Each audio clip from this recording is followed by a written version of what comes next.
jackpot was drawn on November 7, 2022. 6 magical numbers appeared on a glowing screen: 10, 33, 41, 47, 56, and Powerball 10.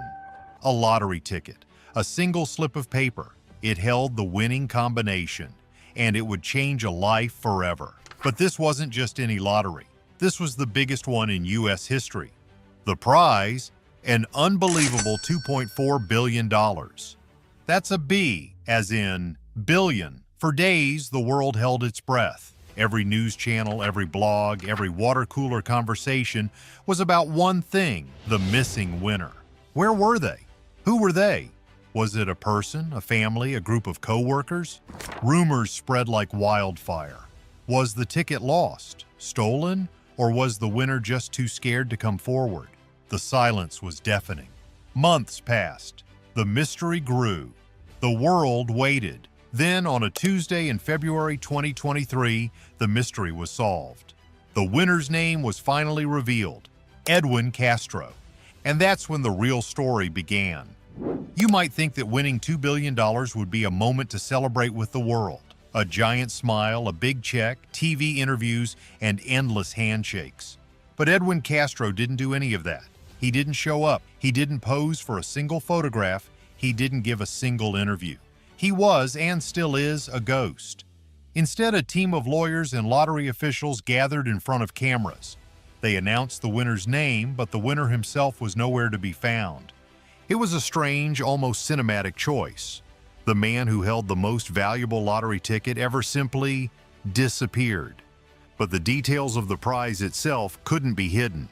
The jackpot was worth $2.04 billion if you took it in yearly payments over 29 years. But almost every big winner chooses the lump sum, the one-time cash option. For Edwin Castro, that cash option was a staggering $997.6 million. Just think about that number, almost $1 billion in cold, hard cash. Now, a lot of people think the government takes a huge bite out of lottery winnings. And they do. After federal taxes, the check was down to around $628.5 million. Still a number so big it's hard to even imagine. But here's a crucial detail that made Edwin Castro's life a lot easier. He lived in California. California is one of the few states that doesn't have a state income tax on lottery winnings. That saved him hundreds of millions of dollars right there. So while others might have been forced into the spotlight, Edwin Castro took his money and walked into the shadows. A quiet man from a quiet life, now holding an obscene amount of wealth. He was suddenly famous, but nobody had ever seen his face. This was the first great irony of his new life. Of course, a jackpot this big was bound to attract attention, not just from the media, but from people who saw a chance to grab a piece of the prize. Enter Jose Rivera. He filed a lawsuit against Edwin Castro, claiming the winning ticket was his. Rivera said he had bought the ticket, but that it had been stolen from him by a man named Reggie. He claimed he had a receipt and had reported the theft. The media went wild. This was the kind of drama that turns a news story into a soap opera, a court battle over the biggest lottery prize ever. For weeks, the headlines were filled with accusations. The court case became a puzzle. Who was telling the truth? Was this a classic story of a man getting his rightful prize back, or was it a desperate attempt to steal a fortune? It was a moment that forced Edwin Castro to step, however briefly, into the light. His lawyers had to fight back, defending his claim to the money. They argued that Jose Rivera's story didn't add up. The court case dragged on for months. It was tense. It was public. And for a man who wanted to be a ghost, it was a nightmare. But then the judge made a final ruling. The case was dismissed. The court found that Rivera had not provided enough evidence to support his claims. The accusations were false. And in a stunning twist, Rivera was later charged with filing a false police report. Edwin Castro's name was cleared, but the damage was done. The peace and quiet he so desperately wanted had been shattered. The drama had been a chilling reminder. Winning the lottery doesn't solve all your problems. It can create new ones you never saw coming. With the lawsuit behind him, Edwin Castro seemed to decide on a new strategy. He might have wanted to disappear, but his money sure didn't. And there's no better way to announce your new status as a billionaire than by buying houses. Not just houses, but palaces. Picture this: a glass mansion on a cliffside overlooking the glittering lights of Los Angeles. This was his first major purchase, a $25.5 million estate in the Hollywood Hills. It had 5 bedrooms, a movie theater, a wine cellar, a gym, and a stunning infinity pool that seemed to hang over the city. The house was so over the top it felt like something from a movie. It was the ultimate Hollywood dream. But he didn't stop there. His next purchase was much more personal. He paid $4 million for a quiet, Japanese-inspired home in Altadena, California. He bought it for his parents. It was a beautiful, heartwarming gesture, a reminder that for all his incredible wealth, some things, like family, still mattered most. And then he made the biggest splash of all. His third purchase was a $47 million mansion in Bel Air. This wasn't just a house. This was a private resort. It had a koi pond, a champagne room, a DJ booth, a movie theater, and a massive swimming pool. It was a playground for the unimaginably rich. The mansion was right next door to celebrities like Ariana Grande and Leonardo DiCaprio. The quiet mechanic from Altadena was now a neighbor to the stars. The irony was hard to miss. The man who had a normal apartment and lived a simple life was now a landlord to the world's most expensive real estate. He had gone from a quiet life to a life so loud, so grand, that it was impossible to ignore. When you have that much money, the first things people think about are the cars. And Edwin Castro did not disappoint. He was seen driving a sleek, vintage white Porsche 911. It was beautiful, classic, and understated. It looked like a car that had a story to tell, but he was also seen checking out other cars. One in particular caught a lot of attention, a $1.6 million Mercedes Gullwing. It looked like something Batman would drive, a sign of new, flashy wealth. But here's where the paradox of Edwin Castro gets even more interesting. He might have been driving a $1 million car, but he still looked like the guy you'd see at the corner store. He was often seen wearing a simple hoodie, a t-shirt, and sneakers. He kept his hair in a man bun. He was a billionaire, yet he dressed like a college student on their day off. He was a man of contrasts, a symbol of extreme wealth who still held onto a very normal, very human sense of style. He was also seen surrounded by private security guards. They were everywhere, at his houses, in his cars, watching him from a distance. The quiet man who wanted to disappear had to build a fortress around himself just to feel safe. It was another sad, emotional reminder. Money can buy you a lot of things, but it can't buy you your old life back. One of the first things a lottery winner needs is a team. People to trust. People to help them navigate this new, dizzying world. And Edwin Castro was smart about it. He built a fortress of people around him. He had his lawyers, his financial advisors, and his public relations manager who made sure he stayed out of the public eye. But he also had his brother Jesse, a guy with a background in banking who was there to help him figure out his finances. A trusted person from his old life in his new one. And he wasn't alone in his personal life either. He was seen with a new girlfriend, a model named Peyton Vincent. She was from Maine, had moved to LA, and seemed to be just as quiet and low-key as he was. They were a couple who wanted to stay out of the spotlight, but the paparazzi found them anyway.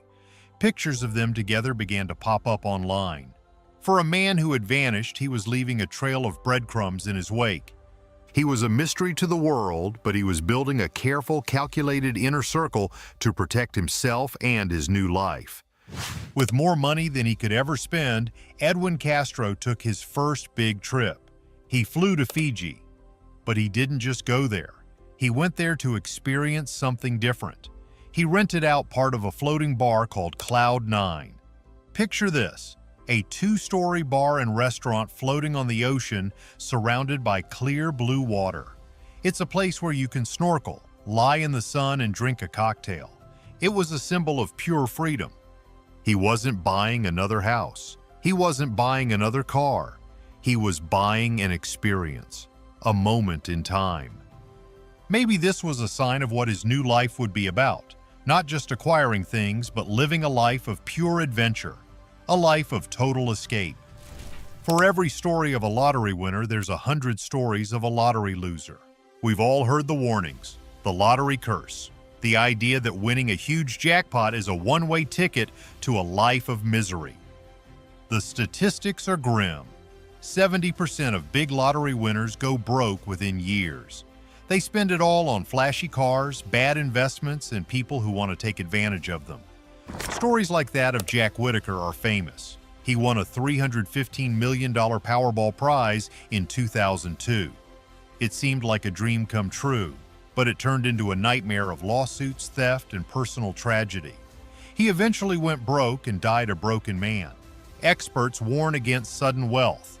They say it can ruin your life, ruin your relationships, and leave you in a worse place than you started. But here's where Edwin Castro's story is different. He's not a flashy spender. His purchases, while huge, have been carefully planned. His money is going into tangible assets, into real estate that will only increase in value. He's not buying private jets or entire islands, yet. He's not a cautionary tale. He's the opposite. He's a careful planner. He's a ghost. And maybe that's the only way to beat the curse. To vanish. To build a wall of silence and security around yourself. But it leaves us with an important question. Is his wealth a blessing or a burden? Has he truly found happiness in his new life? Or has he simply traded one kind of prison for another? The world is still obsessed with Edwin Castro. Finance blogs dissect every single one of his real estate purchases. Tabloids clamor for a single photograph of him. Online forums debate everything from his man bun to his love of hoodies. Why do we care so much? Maybe it's because his story is the ultimate dream. The average Joe who hits it big. The American dream on a scale so massive it's hard to wrap your head around. The odds of winning the Powerball jackpot are a mind-blowing 1 in 292 million. It's more likely you'll be struck by lightning or become president. So when someone actually wins, we want to know what they do with it. We want to see how they spend their money. We want to know if it made them happy. For a while, there was even a beautiful side story to this. The owner of the gas station where Edwin Castro bought the ticket, Joe Chahide, got a $1 million bonus from the lottery. He was a humble family man who had a new family of customers lining up to thank him. This was the Hollywood dream. But Edwin Castro's story isn't about that. It's not about the instant celebrity or the public celebration. His story is about what happens when that dream becomes a reality. When you get everything you could ever want, and it forces you to disappear. 2 years have passed since Edwin Castro won the Powerball jackpot, and his story is still a mystery. He is a billionaire, yet he remains unseen. He is famous, yet he is a ghost. He owns some of the most beautiful homes in the world, yet he seems to live in the shadows. He's a mystery, a paradox. He's a reminder that money doesn't always bring happiness, and that sometimes the biggest prize in the world comes with the biggest price of all. We can only ask the question. We might never know the answer. Did the money free him, or did it just make him disappear? What if a single second could change your entire life? What if a forgotten piece of paper or a random number on a screen suddenly made you a millionaire? We see the staged press conferences and the giant checks all the time, but what about the real moment? The one no one is supposed to see? The raw, unedited shock before the cameras are even ready, because sometimes a camera is already rolling. A friend with a phone, a news crew doing a lighthearted story, a family recording a simple moment. And it's in those moments, a million miles away from the press releases and staged photos, that we see the truth of what happens when a piece of paper holds not just numbers, but a new life. Tonight, we're pulling back the curtain on the most insane, emotional, and unbelievable moments in history. These are the lottery winners who found out they won on camera. And trust me, the cameras captured more than just a winning number. They captured humanity itself. The Powerball jackpot had reached a mind-boggling $587.5 million. It was the second largest in history at the time. The entire nation was buzzing. Everyone had a ticket. Everyone had a dream. The numbers were drawn. 5, 16, 22, 23, 29, and the Powerball 6. 2 winning tickets. One in Missouri, which we'll get to later, and one in Arizona. But for weeks, no one came forward. The winner was a ghost. People talked. Theories swirled. Did they lose the ticket? Did they not know they won? The suspense was unbearable. Then weeks later, a man stepped forward. His name was Matthew Good, but he wasn't a man of flashy suits or big smiles. He was a quiet, reserved person who worked at a local convenience store. He said he wanted to remain anonymous, to keep his life as normal as possible. And he did. For a while, he was just a name and a small photo. But the media is like a bloodhound. They don't let go. A local news team decided to do a follow-up story on the store where the winning ticket was sold, just to see if anyone had any new information. And that's when the camera captured the moment no one expected.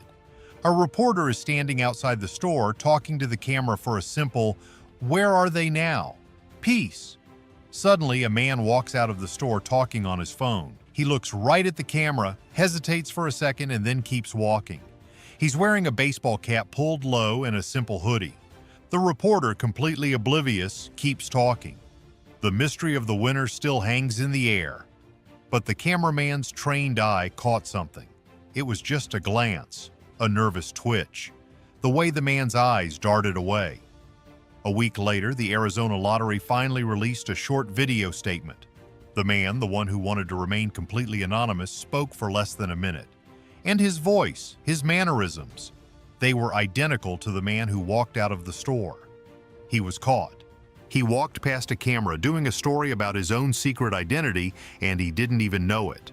Was it a coincidence, or was it the universe having a laugh? The ghost winner was a ghost no longer, and his million-dollar secret for a brief, heart-stopping moment was almost exposed to the world. The only thing standing in the way was a simple reporter who, thankfully for Matthew, didn't have a clue. What would you do if your family won hundreds of millions of dollars? Would you scream? Would you cry? Would you jump on the furniture? Or would you just sit there? The Hills family from Missouri were the other half of that massive $587.5 million Powerball jackpot. And unlike the mysterious Arizona winner, the Hills were an open book. They were a normal family. He was an auto plant worker. She was a stay-at-home mom. They were just trying to get by, like the rest of us. They bought their ticket on a whim, a group ticket with other family members. And on a cold night, with the news buzzing about the Arizona winner, the Hills gathered their family and started checking the numbers. But they didn't want to watch the official lottery website. They wanted to do it their own way. They recorded the moment on a simple phone, a testament to how humble they were. The husband, with a calm, almost surgical precision, begins to read the numbers out loud. 5, 16, 22, 23, 29. With each number, a small smile flickers across their faces, but no one screams, no one even moves. It's an agonizing slow-motion reveal. The suspense is so thick you could cut it with a knife. Then the final number, the Powerball. He reads it out. 6. And for a second there is silence, just a hushed collective gasp. You can hear a child in the background whisper, "We won." The husband just turns to his wife, his eyes wide with disbelief, and says, "We won." And that's it. No jumping up and down, no yelling, just a quiet, reverent acknowledgement of a life-changing moment. They didn't even show the ticket on camera. They simply sat there, together, letting the reality sink in. Later, when they did the press conference, they were just as quiet, just as humble. They said they were going to use the money to pay off their debts, help family, and just take care of themselves. In a world full of flash and noise, the Hills reminded us that the biggest moments don't always come with the biggest reactions. Sometimes the most profound emotions are the quietest. What's the most expensive thing you've ever forgotten to do? Pay a bill? Pick up groceries? Or maybe buy a lottery ticket? This is the story of a group of friends, all IT professionals from Quebec, who almost missed their multi-million-dollar chance. They had a long-standing tradition. They'd chip in a few bucks and buy a ticket for the weekly Lotto Max draw. But one week they almost forgot. The draw was on a Friday and it was already Thursday evening. The tickets had to be purchased before midnight. One of the friends, a man named Guy, remembered at the last minute. He called another friend, his voice filled with a mild panic. The friend, Martin, a logical, no-nonsense IT guy, said, "Don't worry, I'll handle it." He drove to a local convenience store and just before the deadline bought a single ticket. He didn't think about it again. The friends went about their lives, coding and debugging and managing servers, completely unaware of the small piece of paper that was sitting in Martin's pocket. The next day, the lottery officials called. Martin's phone rang. It was the lottery corporation. He thought it was a prank. He laughed it off. He told his friends, "Guys, the lottery is calling me. They say we won." No one believed him. They all just shook their heads and went back to work. But the calls kept coming. The lottery officials were insistent. "Mr. Sharon, please, you need to check your numbers." Finally, Martin gave in. He went online, pulled up the winning numbers, and opened his wallet. The camera footage, released later by the lottery, shows the group of 5 friends, all in a room, watching as Martin pulls out the ticket. The suspense is palpable. They all look like they're about to have a collective heart attack. Martin's hands are shaking. He holds the ticket up. The other friends lean in, their faces an inch from his. He reads the numbers, one by one, and then he just stares at the ticket. The camera zooms in on his face. His mouth is open, his eyes wide. He turns to his friends, not saying a word, just pointing at the ticket with a trembling finger. The other men look at the ticket. A beat passes, 2 beats. Then a collective ear-splitting cheer erupts. They hug, they jump, they scream. One of them, a man named Jean-Pierre, simply buries his face in his hands and sobs. He later admitted it was the first time he had cried in 20 years. Their story is a testament to what we already know, that luck favors the prepared, but it also sometimes just favors the forgetful. They were just a few hours away from missing out on $60 million, and a simple phone call, a friendly reminder, changed their lives forever. Not all lottery wins are a happy story from the start. For some, the luck comes at a time of profound grief. It's a cruel, ironic twist of fate. A question hangs in the air. Can a jackpot truly fix a broken heart? This is the story of Jessica Macaron, a successful New Jersey lawyer who, on the surface, had it all. But just a few years earlier, her life was shattered. She lost her parents in a terrible accident. The trauma, the grief, it was a weight she carried every day. She channeled her pain into her work, becoming one of the most successful lawyers in her firm. She also started playing the lottery, not out of a deep belief she would win, but as a small, quiet act of hope, a ritual that connected her to a future she wasn't sure she had. One day, her TV host brother-in-law invited her on a show. He was doing a segment on people who played the lottery and never won. A light-hearted, fun bit. They were going to surprise her on live TV, but not with a win. They were going to surprise her with a consolation prize for her many losses. A trip, maybe, a dinner. But the host, an emotional man, decided to do something different. He told her he had gotten her a lottery ticket, a new one, and he was going to read the numbers live on air. It was a joke, a gag. Jessica, ever the professional, just smiled politely. The audience laughed. The host, with a dramatic flair, began to read the numbers. The New Jersey lottery numbers are 12, 24, 31. Jessica's polite smile never wavered. She nodded along, but as he read the last number, her face changed. Her eyes widened just for a second. The host, caught up in his joke, didn't notice, but the cameras did. They captured a flash of pure recognition, a spark of disbelief in her eyes. The camera stayed on her, her face a mask of shock. The host, still joking, said, "Jessica, I'm afraid to tell you, you just won a new car." But Jessica didn't respond. She just stood there. The host, a little confused, turned to her. "Jessica, are you okay?" She just shook her head, tears welling up in her eyes. She wasn't crying because she had won a car. She was crying because she had just realized she had won $2 million, live on television. The host finally realized his joke had come true. He looked at the ticket and back at her. The audience gasped. Jessica, her voice trembling, finally spoke. I just can't believe this is happening." She later said the money wouldn't fix her broken heart, but it would give her the chance to help others. She started a foundation in her parents' name. It's a powerful, almost spiritual lesson. The biggest gifts in life sometimes come when we are at our lowest, reminding us that even in the darkest of moments, hope can be found. What would you do if you were a ghost? A man who came back from the dead? This is the story of Bill Morgan, an Australian man who, in 1999, had a very bad year. He had a heart attack, was declared clinically dead for 14 minutes, and was in a coma for 12 days. The doctors told his family to prepare for the worst. But somehow, improbably, he came back. He didn't just survive, he came back with a new perspective on life. He decided to quit his job, move to a new town, and just live. As if to welcome him back to the land of the living, he bought a scratch-off lottery ticket one day. He scratched it, and unbelievably, he won a car. A brand new Toyota. He was ecstatic. It was a second miracle. A local news station heard about his incredible story. The man who died, came back, and then won a lottery car. It was a feel-good story they couldn't pass up. They wanted to do a follow-up piece. They wanted him to reenact the moment he won.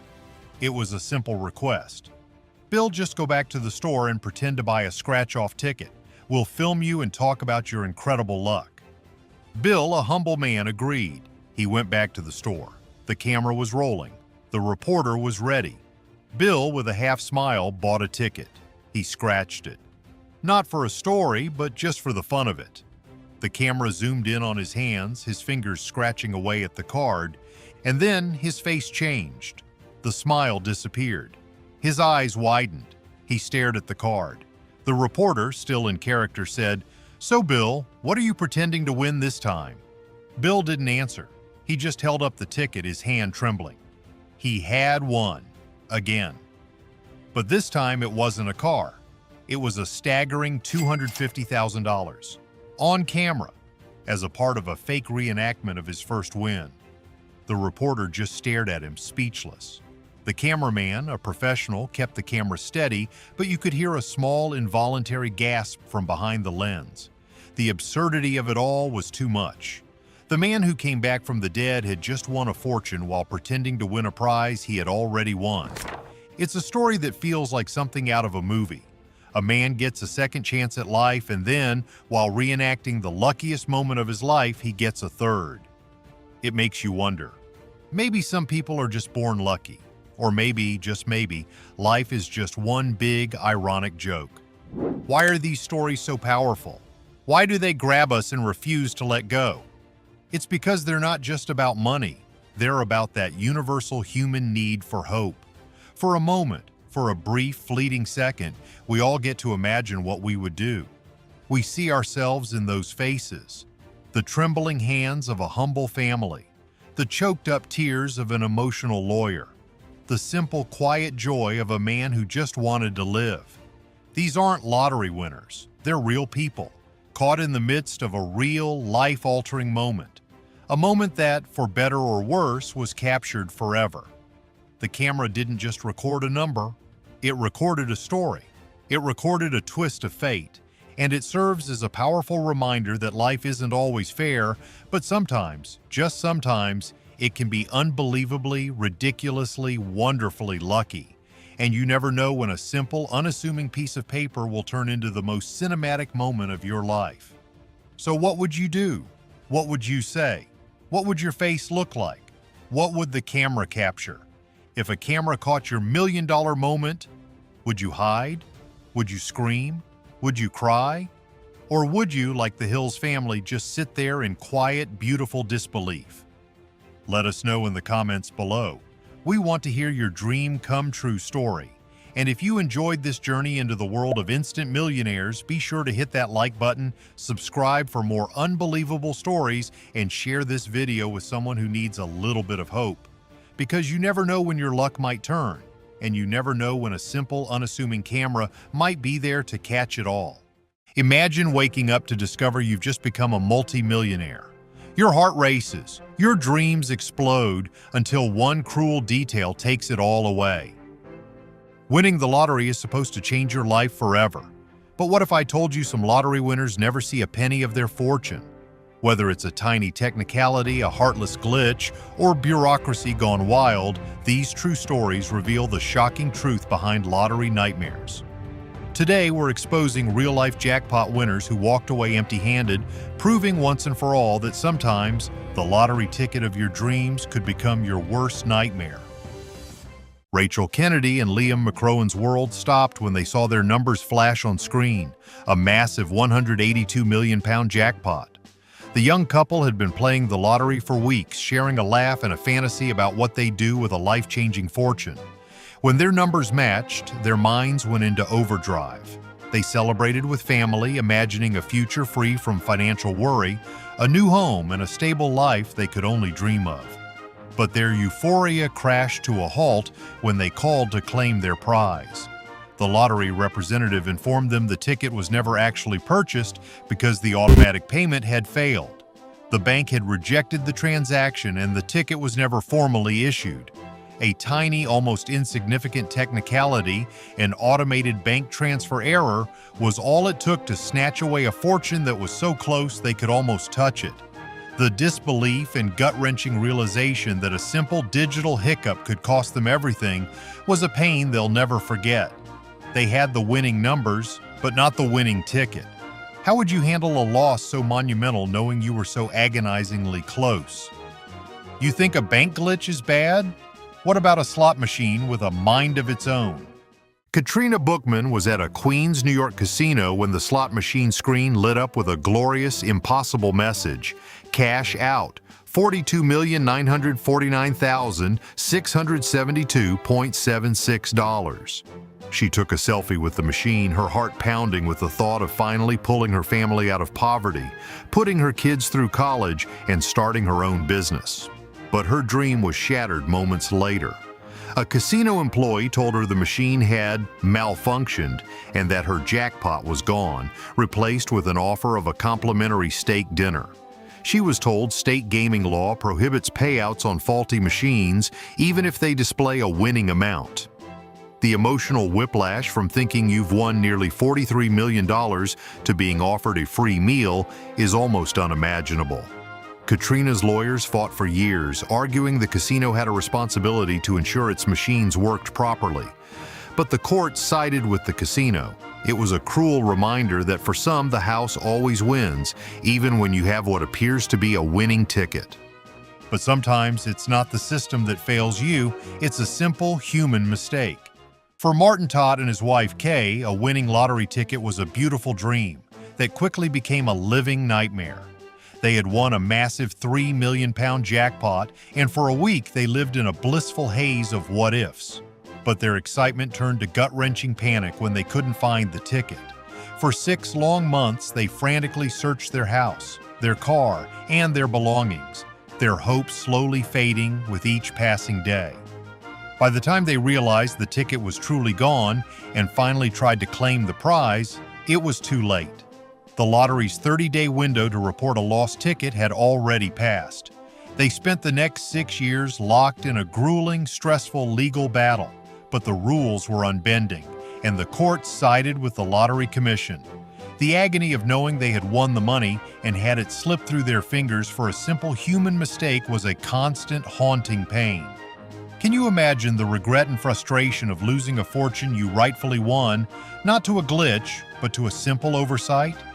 And if you think that's unfair, just wait until you hear this next story. On Christmas Day in 2017, thousands of people in South Carolina thought they'd received the greatest gift of all. A special holiday Jingle Bell Jackpots game had a software glitch, causing it to award winners more frequently than it was supposed to. For several hours, the system printed winning tickets non-stop. People were celebrating, calling family members with the good news and rushing to cash in their tickets. They believed a Christmas miracle had just happened. But the South Carolina Education Lottery quickly announced that all the winnings would be denied, labeling them as a computer programming issue that voided the results. The state refused to honor the thousands of tickets, crushing the holiday cheer and leaving many feeling betrayed and lied to. A simple glitch turned a day of celebration into a day of disappointment and anger, proving that sometimes even a winning ticket is worth nothing. That was a whole state's worth of heartbreak, but this next story proves that even a single mistake can cost you everything. Eric and Salvatore were two roommates who bought a lottery ticket together. They were living paycheck to paycheck, so the thought of winning big was a constant fantasy. When they checked the numbers and were sure it was a loser, they carelessly tossed the ticket in the trash. It wasn't until a few days later, while watching the news, that they saw the winning numbers again and realized their mistake. The ticket was for a massive $1 million. Salvatore, realizing the gravity of their error, frantically sifted through the garbage, but the ticket was gone. The roommates had lost their life-changing fortune to a moment of carelessness. What makes the story even more painful is the fact that the lottery has a protocol for lost or damaged tickets, but it requires proof. Without the physical ticket, their claim was impossible. How would you ever live with the knowledge that you had thrown a winning lottery ticket in the trash? It's a cruel twist of fate that shows how one moment of carelessness can cost you everything. But things only get crazier from here. Imagine winning a huge lottery jackpot only to discover that the state can't afford to pay you. That's exactly what happened to dozens of winners in Illinois. Due to a severe state budget crisis, the Illinois lottery announced that winners of prizes over $25,000 would not be paid until the state government could pass a budget. The winners were given IOUs, leaving them in financial limbo. Many of the winners were struggling financially and needed the money to pay off debt or buy a house. Some were forced to wait for months, their lives on hold, while others were forced to hire lawyers and sue the state to get their money.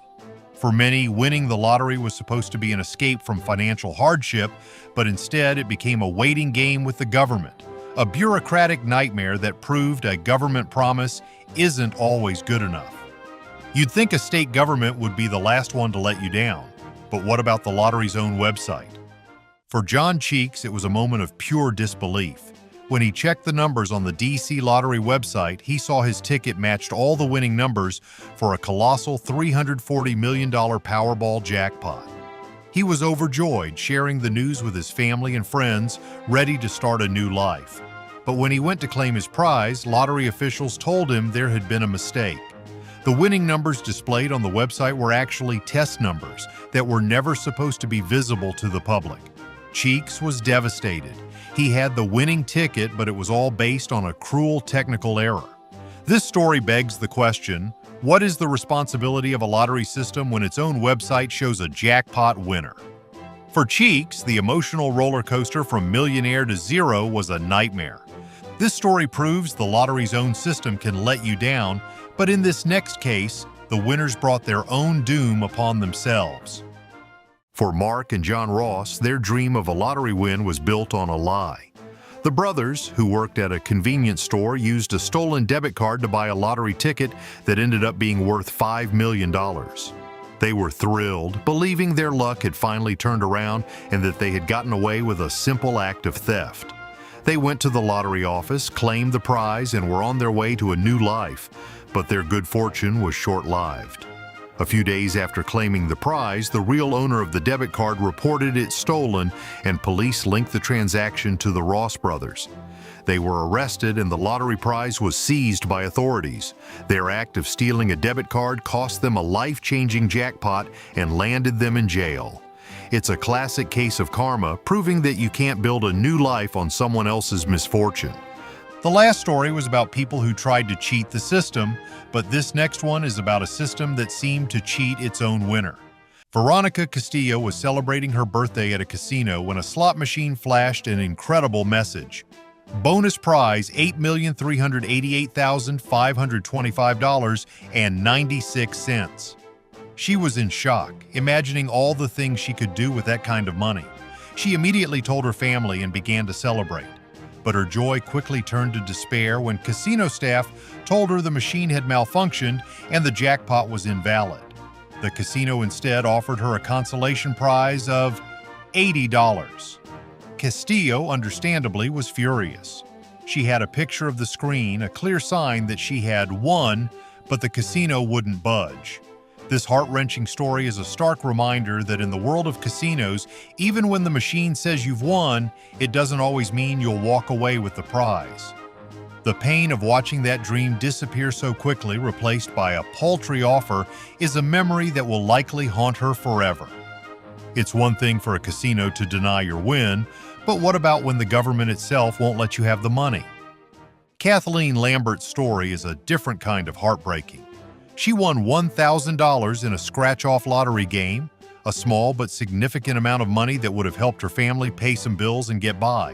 But when she went to claim her prize, she was told she couldn't have it. The reason? The money would be counted as income, and it would cause her to lose her crucial unemployment benefits. The state's archaic rules and a bureaucratic technicality forced her to choose between a one-time prize and the continuous support she needed to survive. She ultimately forfeited the $1,000, feeling angry and defeated.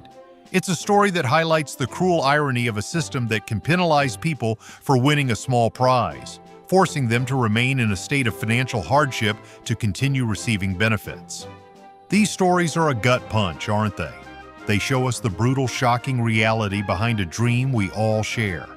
We've seen people lose a staggering £182 million to a simple bank glitch, a life-changing $43 million to a casino's cruel malfunction, and a hard-earned prize to a lost ticket. The heartbreak, anger, and disbelief are palpable in every single one of these accounts. They remind us that the lottery isn't just about winning, it's about the rules, the technicalities, the glitches, and the bureaucracy that can snatch it all away in an instant. The emotional toll of these losses is immeasurable, leaving a trail of shattered dreams and broken trust. These stories challenge the very idea of a lottery as a beacon of hope and a chance at a new life.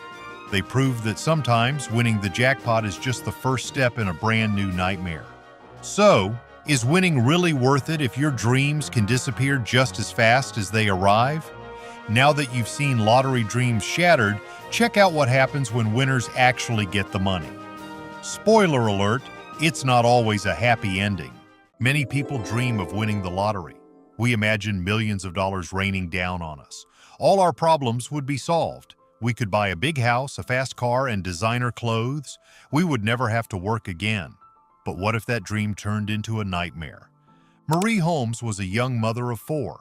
She was working 2 jobs at McDonald's and Walmart. She was barely making ends meet. Then her child was diagnosed with cerebral palsy. Marie had to quit her job to take care of her child. The bills piled up. The pressure was crushing. Marie was just trying to survive. Then came the miracle. In February 2015, the Powerball jackpot hit $564 million. Marie bought a ticket. She won. 2 other people also had winning numbers, so she would get a third of the jackpot. Her share was $188 million. What a gift. But for Marie, it was one of the worst things that ever happened to her. Why would someone feel this way? How can a life-changing amount of money bring so much pain? Let's dive into Marie's story. But first, what would you do if you won $100 million? Would you retire? What would you buy? Tell us in the comments below. And don't forget to like and subscribe so you don't miss our future videos. Life changed overnight for Marie. Most people think you just turn in your winning ticket and get a check, but it's not that simple. Winning big means a lot of paperwork. You have to decide if you want all your money at once or in yearly payments. Marie had a choice to make. She could take $188 million over 30 years. Or she could take a lump sum of $127 million right away. She chose the lump sum. Most winners do. It's so tempting to get all that money now, but it's a huge mistake. Why? Taxes. Marie thought she was getting $127 million. She didn't think about taxes. The government takes a big chunk. North Carolina took 5.8% of her winnings. The federal government took 25%. If your winnings are in a high tax bracket, the government can take up to 39.6%. Marie had to pay up to $50 million in taxes. Imagine, you get a check for millions, you think you're rich. Then you realize a huge part of it is gone. It's a shocking reality check. Marie had big plans. She was going to buy a new house. She was going to set up college funds for her children. She even wanted to donate money to her church. She vowed not to spoil her kids. She wanted them to learn the value of a dollar. But her good intentions weren't enough. She was about to learn a tough lesson. Marie moved out of her trailer. She bought a $350,000 house for her family. She was finally living the dream. But the dream quickly soured. The new neighborhood was mostly white and wealthy. They didn't like having a black family move in. They harassed Marie and her children. Neighbors set up a camera to watch her every move. They would watch her drive even when she was going the speed limit. The neighbors wanted her to feel so unwelcome that she would move. How can a place that's supposed to be a safe haven become a source of stress? But that wasn't the only problem. As soon as people heard about her winning, the calls started. Friends and family members came out of the woodwork. Everyone had a problem. Everyone needed money. Marie was a generous person. Giving a friend $10,000 seemed like a small thing, but soon more and more people were asking. The money started to disappear. This is a common problem for lottery winners. That's why experts say to keep your winnings a secret. If you can, stay anonymous. But in North Carolina, the law says lottery winners' names must be made public. There was no hiding for Marie. Her good fortune became a public spectacle. Marie had a boyfriend named Lamar McDowell. When she won, she bought him a diamond-laced Rolex watch. That was just the beginning. Lamar had been arrested multiple times. He was in jail when Marie won. She bailed him out. Not once, not twice, but 3 times. The first time she paid $3 million. He was arrested again less than a year later. This time she paid $6 million.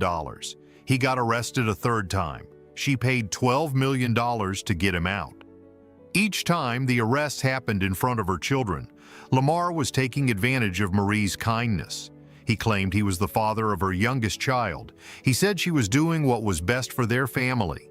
People started to bash Marie for bailing him out. The stress was crushing her. As if that weren't enough, a pastor came into her life. Marie had been going to her church since she was a child. She promised to donate 10% of her winnings, a tithe. She gave her church $700,000. This caught the eye of a pastor named Kevin Matthews. He wasn't even from her church. He told her God had led him to her. Marie and Lamar believed him. They invited him into their home.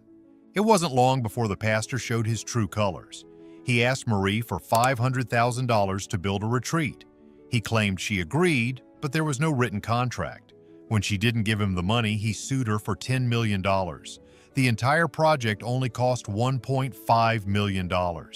This lawsuit was outrageous. It was a vicious attack on a kind-hearted woman. The stress of the lawsuit was immense. The pastor made false statements about her. Marie developed anxiety and depression. She had to start taking medicine. A man who called himself a man of God was hurting her. People were outraged. A YouTuber even created a video series called F.U. Kevin Matthews. The pastor wanted to ruin her reputation. The drama was pushing Marie to the edge. Rumors started to swirl about Lamar. People said he was cheating on Marie. A video went viral on Facebook. An unnamed woman said she was in a relationship with Lamar. She claimed he was taking money from Marie to pay for other women. All this drama was overwhelming. Marie didn't know what to do. But then someone stepped in to help. Iyanla Vanzant, a life coach and TV host, offered to help Marie. Iyanla had a show called Iyanla Fix My Life. Marie's mother, Fontella, also appeared on the show.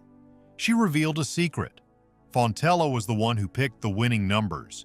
She had a dream about Marie's deceased brother. She used his birthday, the number 3, because he was her 3rd child, and the number 25, how old he would have been. Fontella never told Marie this. She wanted Marie and her friends to have a better life. During the show, Marie learned another harsh truth. Her boyfriend, Lamar, was sentenced to 7 years in jail. The man she spent millions bailing out was now gone for a long time. Some people even started to bully Marie. They accused her of stealing her mother's lottery ticket. Even though Fontella said she gave it to her, the rumors persisted. Others said she wasn't a good Catholic because she bought a lottery ticket. This is ironic. Many churches hold raffles and bingo nights. How is that different? The stress was wearing Marie down. She was under attack from all sides, but she didn't break. With her own inner strength and help from Ayanla, she held it together. She decided to do something good. She created the Marie Holmes Foundation. The foundation helps struggling families and underprivileged children. She wanted to help people who were in her situation before she won the lottery. Her organization gives out school supplies and toys for the holidays. Marie's story is a powerful lesson. It's a cautionary tale for anyone who dreams of winning the lottery. So what can you learn from her story? First, understand the tax laws. Don't assume you get to keep all the money. A huge chunk will go to taxes. Get a financial advisor. They can help you manage your money wisely. Second, keep your winnings a secret. If your state law doesn't allow it, don't flaunt your fortune. When strangers and long-lost relatives start calling, don't answer. It's best to stay anonymous. Third, don't let people take advantage of you. Be smart about who you trust. A lot of people will pretend to be your friend. They'll tell you they're a man of God, but their true colors will show. Marie's story shows us that money doesn't solve all your problems. It can even create new ones. She lost so much, but she also found strength.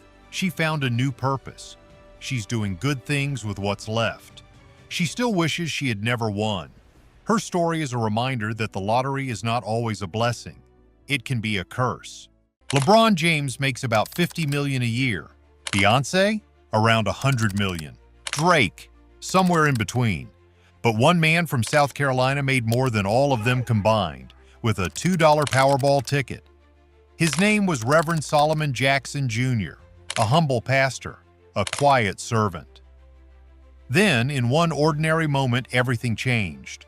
$260 million. And instead of cashing out on mansions and supercars, he gave $10 million to a small, historically black college that helped shape him. At school back in the day, Mars College, I saw the buildings, and I said, Lord, if you ever bless me, I will bless Mars College. And for that reason, when you walk around this campus now, oh, does it look good. Some lottery wins buy luxury, others build legacies, and some become warnings we can't ignore. These are the real stories of black lottery winners, people who went from ordinary life to unimaginable wealth, and what happened next. Reverend Solomon Jackson Jr. was not a man driven by ambition, at least not the worldly kind. He was a retired state worker, a dedicated father, and a pastor. His life was built on bedrock values: faith, community, service. He embodied the quiet dignity of a man who found his richness not in his bank account, but in the souls he touched. He lived in rural South Carolina, a place where people knew their neighbors and looked out for their own. The idea of him possessing a fortune that rivaled the biggest stars in music and sports was absurd, almost sacrilege, until it wasn't. On August 11, 2009, Reverend Jackson bought a single Powerball ticket. When the numbers dropped, 04, 05, 12, 18, 28, and Powerball 27, Solomon Jackson Jr. became the holder of one of the largest single jackpots in South Carolina history, $260 million. The news spread like wildfire. A man who preached humility was now swimming in G's. Everyone watched. Would he trade his small church for a private jet? Would the man of God abandon his flock for a life of pure hedonism? The answer was immediate, profound, and entirely in character.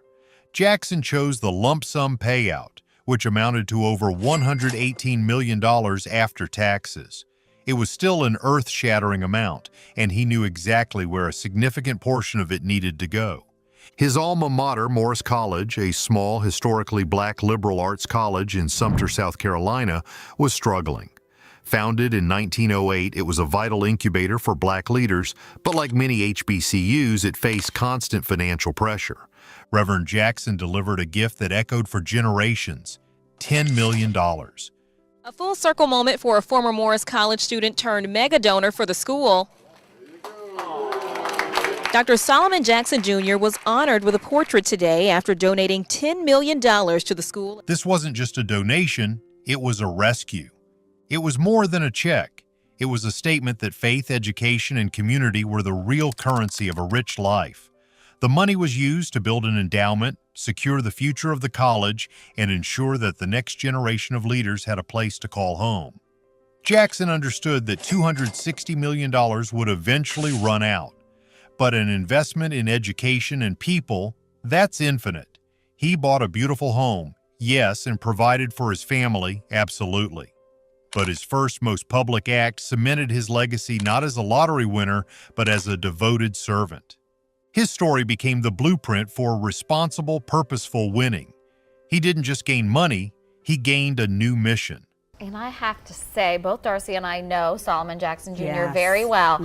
God never made a nicer man than that man. Oh my goodness. And the money that he won has done so many good things at the State Museum, at multiple colleges, at local schools. I mean, he has just given. Some people see winning as a finish line. For others, it's just the beginning of a new mission. Miguel Pilgrim served his country in the Navy and later spent years traveling the world working in security on cruise ships. He was a man with a sense of duty, a global view, and an innate understanding of value. He was also a man who called Fort Lauderdale, Florida, home. In 2010, Pilgrim hit the jackpot, a stunning $52 million. He could have cashed out, bought a penthouse overlooking the Atlantic, and retired to a life of perpetual vacation. But the military man in him saw an objective that required a different kind of fight. That objective was Sistrunk Boulevard. If you're like most people, you probably thought about what you would do if you won the lottery. Well, Miguel Pilgrim knows firsthand. He used his winnings to launch his own real estate company and is now investing in the redevelopment of black communities in South Florida. Sistrunk was not just a road, it was the historic heart of Fort Lauderdale's black community. From the 1930s through the 1960s, it pulsed with life, culture, and business. A self-sufficient black Wall Street in Florida. But like so many similar hubs across America, it had suffered decades of neglect, economic stagnation, and decline. It was a faded memory of its former glory. Miguel Pilgrim decided to invest nearly $19 million, more than a third of his winnings, to purchase and revitalize property along Sistrunk. He didn't hire outside developers to gentrify it. His vision was to restore black economic empowerment. He bought up dilapidated buildings, renovated them, and opened doors to local black-owned businesses, healthcare facilities, and cultural centers. And we're adding a lounge, a restaurant to downtown Fort Lauderdale. We've already moved our real estate office downtown. And we're also adding a restaurant venue, an entertainment venue in Sistrunk, NYSW's Memphis Blues, as well as NYSW New York Subs and Wings. He wasn't just fixing bricks and mortar, he was stitching the community's pride back together. It was an act of profound patriotism and local love. He took the wealth he'd accrued and purposefully directed it into a neglected area where it could create a powerful ripple effect: jobs, stability, and cultural preservation. In a world where lottery winners buy private islands, Miguel Pilgrim chose to buy back his neighborhood's soul. Miguel didn't buy a yacht, he built a legacy. But not every dream looks like real estate. Some look like restoring history. Brian and Barbara Woods were just two good people living a normal life in Texas. They had a family, they had their routine, and in 2013 they had a lucky ticket worth $49 million. Their first big decision was a strategic one, a move that speaks volumes about their grounded nature. They chose the annuity option. This meant taking their winnings over 25 years in annual installments, ensuring a stable generational income stream, and protecting them from the instant chaos that often consumes lump sum winners. Patience was their first major investment. For their second big investment, they looked down a dusty stretch of historic Route 66 and saw a dilapidated piece of Americana, the TP Motel. Built in the 1940s, the TP Motel in Wharton, Texas, was a classic roadside attraction, a monument to the golden age of American road trips. Over the years, it had fallen into severe disrepair, becoming an eyesore and a symbol of what the town had lost. Brian and Barbara didn't see an eyesore, they saw a future. They bought the motel and committed themselves to a painstaking, years-long renovation. They meticulously restored the concrete teepees, turning them into fully modern, kitsch-cool accommodations. They didn't just make a business, they revived a piece of their town's identity. Beyond the motel, the couple used their new stability to quietly fund scholarships for local students and dedicate time to community work. They embodied the idea that a lottery win could be used to anchor a life, not uproot it. They kept their feet on the ground and their wallets focused on local pride. For some, winning meant giving back to the town that raised them. For others, it meant lifting the entire family tree. The year 2016 brought an unbelievable prize to the Smith family of Trenton, New Jersey, $429 million. This was payday for Pearlie Mae. Pearlie Mae Smith of Trenton, New Jersey. She and her 7 children picked up their $429 million Powerball jackpot. The ticket was bought by Pearlie Mae Smith, a 70-year-old retired minister. But this wasn't just her win, it was a family collective. Pearlie Mae, along with her 7 adult children, decided on a path that few families with such a fortune ever take: unity and purpose. They immediately began the process of dividing the money fairly and equally among the 8 of them. This act alone, the agreement, the trust, the mutual respect, was a win bigger than the jackpot itself. But their greatest act was the creation of the Smith Family Foundation. Trenton, New Jersey is a city with immense needs, poverty, failing schools, and a lack of resources. The Smith family resolved to use their unexpected wealth as a force multiplier for change. Their foundation was immediately focused on alleviating poverty, funding education, and supporting local organizations dedicated to rebuilding their city. In their first year alone, the family spent over $16 million on community work. They quietly, systematically poured money into the city they grew up in, determined to make their fortune a foundation for Trenton's future. They weren't focused on buying jets, they were focused on giving kids in their city a fighting chance. Their story proved money can heal a community, but for one woman, it was about healing herself first. Gina Finn's story is a testament to raw resilience. Before her win, she was a single mother, a corrections officer working long, exhausting shifts, and a woman who had, at one point, experienced homelessness. Life had demanded everything of her. She knew the value of $1 because she knew the agony of its absence. In 2015, after a grueling day at work, she stopped at a bus station in Queens, New York. She checked a MegaMillions ticket she'd almost forgotten about. The screen flashed. $55 million. Picture the scene. A woman who had known true financial desperation, who had dedicated her life to public service, standing alone at a bus stop, suddenly a millionaire 55 times over. Her emotional discovery wasn't a celebrity fanfare, it was a private, raw moment of relief and disbelief. The years of struggle, the fear, the exhaustion, the worry, all seemed to dissipate with a single flash of light. But her reaction wasn't to retire to a beach. It was to build. Finn, a woman who had been trained by life to value stability above all else, used her winnings with an almost surgical financial intelligence. She began buying multiple income-producing properties across Queens and New Jersey. She didn't buy a mega mansion that would drain her resources. She bought apartments and commercial spaces that would generate perpetual cash flow. She turned her $55 million into a sustainable multi-property real estate empire. Her focus was not on flash or luxury, but on true, impenetrable financial independence and stability. She was building the fortress she always needed, one brick, one property, one tenant at a time. Gina Finn's journey is the ultimate story of self-determination, proving that an intelligent, resilient winner can turn fortune into a foundation that lasts. These winners turned fortune into foundation. But as you'll see, money can amplify the good or expose the cracks. The stories keep coming. The jackpot is a universal equalizer. It doesn't care about your background, only your numbers. The spotlight shifts and we see the sheer variety of winners, each with their own unique tale of destiny. In 2018, David Johnson, a Jamaican immigrant and truck driver from New York, hit a life-altering $298.3 million Powerball. Boys, this got lucky. A man from Brooklyn turns $5 into $298 million. He is now the third person to win a major lottery jackpot in New York in recent months.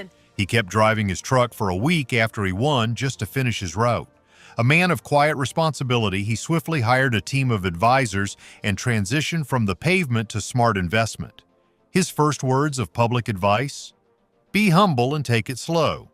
And then there's Robert Bailey, an unassuming federal government retiree. For 25 years, he played the same set of numbers, his personal patient ritual. That patience paid off in 2018 with a $344 million Powerball jackpot. The mystery of Harlem's Powerball winner now solved. Robert Bailey stepped forward today to claim his massive prize. Robert's response was a masterclass in quiet planning. He simply stated he would take care of his family and wisely invest the money. No drama, just execution. In Rhode Island, 81-year-old Louise White was so cautious and methodical with her immense win that she created the Rainbow Sherbet Trust to claim her $336 million prize anonymously, protecting her family from immediate public scrutiny. Her choice of name? She'd bought the ticket while picking up supplies for a rainbow sherbet dessert. The collective wins are often the most interesting. Groups like the P1 Gold Lottery Club and Team Victory, colleagues, friends, or family who split massive winnings. Their success lies not in the numbers they picked, but in the contracts they honored and the friendships they preserved.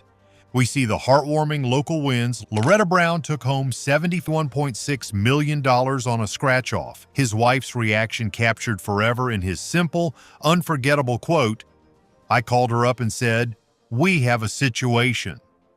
That situation was financial freedom." Jimmy Groves, with a $336 million win, also took the annuity route, ensuring a steady long-term flow of cash, a protective barrier against the typical winner's spending spree, and the small but meaningful jackpots. Theodore Duncan and David Harris winning $10 million on scratch-offs, each immediately talking about family, not fast cars. Different faces, same miracle, but every jackpot tests what's inside you. The lottery can give you a new life, but it can also magnify the darkness you already carry. For every Solomon Jackson who builds a legacy, there is a winner who descends into a nightmare of their own making. Winning $100 million doesn't solve your problems. It accelerates them, surrounds them with vultures, and puts them on public display. First, there is the saga of Marie Holmes. In 2015, the single mother of four from North Carolina won an astonishing $188 million. Her first act was to promise to buy her mother a house and finish college. It sounded like a new beginning, but the money amplified every crack in her life. She quickly became embroiled in a toxic on-again, off-again relationship with a known felon. The money flowed out in bail bonds. She posted bond for her boyfriend 4 times over a few years, totaling millions. She was sued by her pastor, who claimed she reneged on a promise to donate a large sum to his church. Her life became a maelstrom of lawsuits, bad choices, and public drama. Her dream turned into a grueling public cautionary tale of how quickly a fortune can be drained by poor boundaries and destructive relationships. Next, the story of Cynthia Stafford. She won $112 million in 2007. Cynthia was a kind, generous soul who immediately set up a foundation to support causes she believed in. But her generosity, combined with a lack of financial acumen, became her undoing. She was a target for bad investments and bad advice. Her charitable heart didn't protect her from the cold calculus of finance. Lawsuits and poor spending decisions mounted rapidly. Within a decade, the $112 million had evaporated and she filed for bankruptcy. The irony is agonizing. A woman who started out wanting to help everyone ended up needing help herself. Then, the young fool's rush. Jonathan Vargas. At just 19 years old, Jonathan won $35.3 million. A kid with instant, unimaginable wealth. Like many young winners, he had a crazy idea. His was a televised women's wrestling league called Wrestlicious. Welcome to Wrestlicious Takedown. the hottest wrestling entertainment today. More action, more variety, less clothing than any other wrestling show. It was an immediate, costly, and public failure. The show collapsed, and with it much of his fortune. Without the wisdom of age or the guidance of a strong advisor, Vargas's money became a tool for an ill-conceived dream that quickly became a financial black hole. And the ultimate betrayal, Abraham Shakespeare. In 2006, the Florida truck helper won $31 million. A simple, kind man, Shakespeare was easily manipulated. He spent his money generously, buying homes for family, lending money to strangers. He became a target. Doris D.D. Moore befriended him, promising to manage his money and shield him from the constant requests for loans. She gained control of his remaining fortune and his assets. In 2009, Abraham Shakespeare disappeared. 2 years later, his body was found buried under a slab of concrete. He had been murdered by his so-called financial friend, D.D. Moore. His win didn't bring him freedom, it put a price tag on his life. Finally, the tragedy of Michael Hill and Doris Murray. Michael Hill won $10 million on a scratch-off. He could have sailed into the sunset.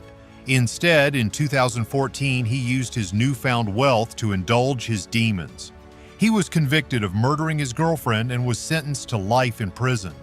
Doris Murray won a modest yet still life-changing $5 million. She lived a quiet, modest life, committed to her family. Yet the money became a flashpoint. She was murdered by her estranged ex-boyfriend in a brutal act of domestic violence fueled by financial desperation and entitlement. For every dream come true, there's another that turns into a warning.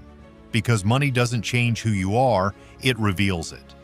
These stories are more than simple news headlines. They are a masterclass in human psychology and finance. The difference between the triumphs and the tragedies always boils down to a few key insights. First and foremost, financial literacy and professional guidance.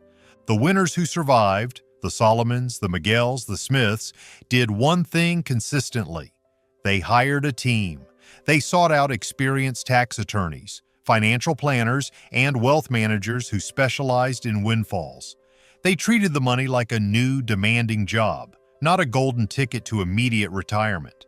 The cautionary tales, almost without exception, involved going it alone, trusting the wrong people, or making reckless, uncounseled decisions. Second, patience and a clear why. Those who succeeded took time. They chose the annuity option like the Woods family, or they waited weeks to claim the prize like the Smiths. They paused the immediate urge to spend and established a purpose for the money. They asked, why did this happen? And they found an answer bigger than themselves. Morris College, Sistrunk Boulevard, the Smith Family Foundation. They chose legacy over luxury. Third, the danger of fame and lack of boundaries. The lottery win puts a massive target on your back. Marie Holmes's life was decimated by her inability to set clear, firm boundaries, especially with her partner. Abraham Shakespeare's tragedy was a direct result of being too generous, too trusting, and too exposed. True wealth requires privacy, the ability to say no, and an understanding that the person who loves your money is not the person who loves you. The winning ticket is a blank check on your destiny. It gives you the power to realize the deepest desires of your heart, for better or for worse. Winning isn't about luck. It's about what you do after the luck hits. We started this journey with a pastor, a quiet man who became richer than the biggest celebrities in the world. Reverend Solomon Jackson Jr. saw $260 million and used it to secure the future of an institution. Morris College. Miguel Pilgrim saw $52 million and used it to secure the history of a community. Sistrunk Boulevard. The Smith family saw $429 million and used it to secure the hope of a city. Trenton, New Jersey. These are the stories that define the high end of the lottery dream. But we have also witnessed the brutal counterpoint, the money that was used to post bail, the generosity that led to bankruptcy, and the staggering tragedy that ended a life. The lottery is a mirror. It doesn't give you a new personality. It gives you the resources to become more of who you already are. If you are wise, grounded, and generous, it makes you a philanthropist. If you are vulnerable, reckless, and alone, it can turn you into a victim. Winning the lottery is a once-in-a-lifetime miracle. But true wealth isn't about numbers. It's about wisdom, purpose, and legacy. Because in the end, money fades, but the lives you touch don't. Thanks for watching. If this story inspired you, give it a like and subscribe for more stories that reveal the power and the price of fortune. We've all been there. Standing in line at the grocery store, staring at those brightly colored slips of paper, imagining the impossible. A life-altering, instantaneous injection of unimaginable wealth. For most, the thought is fleeting, a harmless fantasy immediately extinguished by the cold logic of probability. But what if probability, fate, and even the universe itself could be bent to the will of a desperate mind? What if the secret to that 9-figure jackpot wasn't a complex algorithm, blind luck, or even a forgotten birthday, but simply belief? This is the unnerving question at the heart of the most compelling and paradoxical lottery stories ever told. Tales where winners didn't just get lucky, they claim they willed it into existence. They say they used something called the law of attraction. Basically, you will attract into your life what you think about the most. Connects us all together. You have attracted every single thing in your life. That's the secret to it. A symbol. Well, the law of attraction's always worked. Like the law of attraction. How does it work? But before we dive into the psychology of manifestation and the astronomical odds it claims to defy, we have to start with a story so audacious, so detailed that it throws the entire concept of random chance into question. Our story begins in 2007 with Cynthia Stafford. Cynthia was not a success story. She was a working single mother from California living paycheck to paycheck, struggling to support her 5 children. Her dreams of becoming a music executive had stalled, and she was, by her own account, financially and spiritually exhausted. She was staring at a life where bills defined her limits. In a state of pure desperation, she didn't turn to a loan shark or a second job. She turned to a philosophy, the law of attraction. Cynthia had been studying motivational books, particularly The Secret by Rhonda Byrne, which posits that thoughts are energies that attract matching results. But Cynthia didn't just passively read, she began an obsessive, rigorous, and terrifyingly specific daily ritual. It wasn't until I started really investigating the power of the mind. The book that really stood out for me was The Power of the Subconscious Mind by Dr. Joseph Murphy. I've also read a few other authors, a number of them, Napoleon Hill, Rich Dad Poor Dad, a number of books. But what really stood out to me from The Power of the Subconscious Mind was it was written in such a way where you can understand it. Plus he used scriptures, affirmations, meditations in order to train the mind. And so I actually did the work by following what I read. Every morning, she would spend time alone visualizing her desired outcome. She didn't just visualize winning the lottery, she visualized the exact dollar amount, $112 million. She didn't just write it down, she internalized it. She visualized the physical act of holding the lottery check. She imagined the smell of the ink, the texture of the paper, the specific conversation with her financial advisor. She even meticulously planned how she would allocate the money, dedicating large portions to her family, charity, and career aspirations, creating a full mental blueprint for a reality that didn't yet exist. For 4 years, she executed this ritual with the mechanical precision of an athlete training for the Olympics. And then, in 2011, it happened. She bought a ticket for the MegaMillions drawing. The numbers matched. The prize? $112 million. You thought you'd win. Well, I knew I would win. Stafford says believing and visualizing yourself. It isn't just hocus pocus to you. No, I'm not into magic. It's about your belief. What you believe in strongly will manifest, and does. The moment she confirmed the win, she stated that the shock wasn't about the money itself, but the surreal realization that the dream she had lived in her mind for 4 years had materialized in front of her. To the outside world, this was a statistical anomaly, a 1 in 176 million lightning strike. To Cynthia Stafford, it was merely the predictable end result of a meticulous 4-year psychological experiment. If this was pure luck, it was the most eerily tailored luck in history. But if it was the law of attraction at work, then everything we know about wealth acquisition is wrong. To truly understand how these people claim to have won, we need to strip back the New Age packaging and look at what the law of attraction actually promises. It's an idea popularized in the early 20th century by figures like Napoleon Hill and later codified for the masses by The Secret. The fundamental claim is simple: like attracts like. Your dominant thoughts, whether positive or negative, will find a way to manifest as reality. If you focus on lack, you attract lack. If you focus on abundance, you attract abundance. Proponents of the law of attraction break down the process into 3 simple steps. Ask. Clearly define your desire, e.g., $112 million. Believe, act, speak, and feel as if the desire is already yours. The feeling is key. Receive. Open yourself up to the ways the universe will deliver it. If you can see it here, and you have the courage enough to speak it, it will happen. So, a lot of times people believe in certain things, but they keep to themselves. They don't put it out there. If you truly believe in it, if you become vocal with it, you are creating that law of attraction and it will become reality. This is where the concept collides head-on with human psychology. Skeptics argue that Low A is simply a blend of 2 powerful real-world phenomena: the power of goal setting and confirmation bias. When a person like Cynthia Stafford is so relentlessly focused on a specific goal, $112 million, they are not just daydreaming. They are making that goal the filter through which they view reality.